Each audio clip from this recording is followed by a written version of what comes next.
हंसों की कहानी। बहुत पुरानी बात है, हिमालय में प्रसिद्ध मानस नाम की झील थी।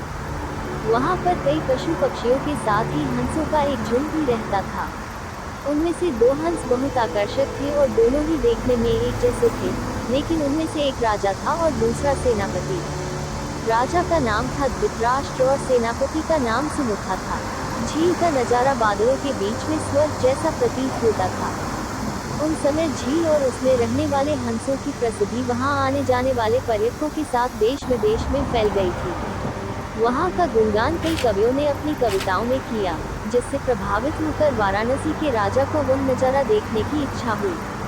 राजा ने अपने राज्य में बिल्कुल वैसी ही झील का निर्माण करवाया और वहां पर कई प्रकार के सुंदर और आकर्षक फुलाए के पौधों के साथ ही स्वादिष्ट फलों के पेड़ लगवाए। साथ ही विभिन्न प्रजाति के पशु पक्षियों की देखभाल और उनकी सुरक्षा की व्यवस्था का आदेश भी दिया।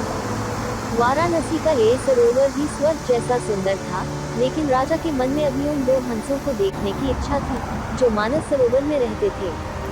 एक दिन मानस सरोवर के अन्य हंसों ने राजा के सामने वाराणसी के सरोवर जाने की इच्छा प्रकट की, लेकिन हंसाई का राजा समझदार था।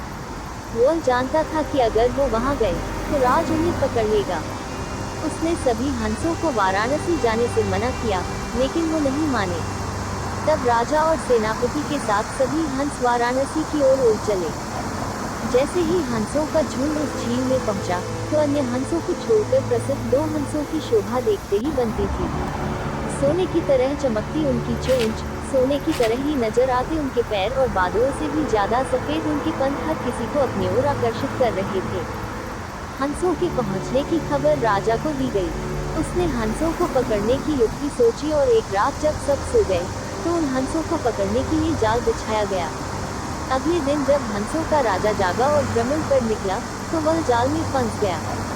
उसने तुरंत ही तेज आवाज में अन्य सभी हंसों को वहां से उड़ने और अपनी जान बचाने का आदेश दिया।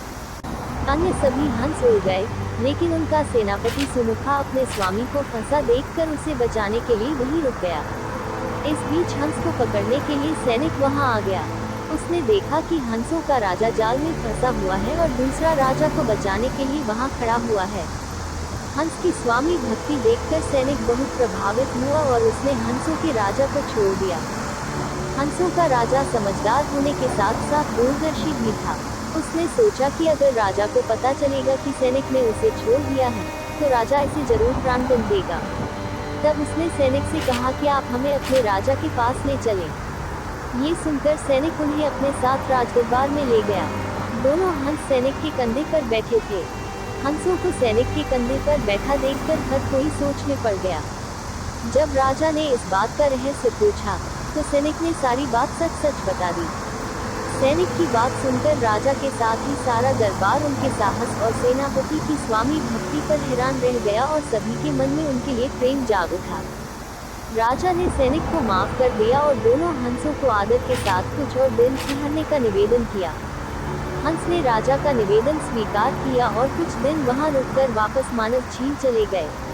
कहानी से सीख, किसी भी परिस्थिति में हमें अपनों का साथ नहीं छोड़ना चाहिए।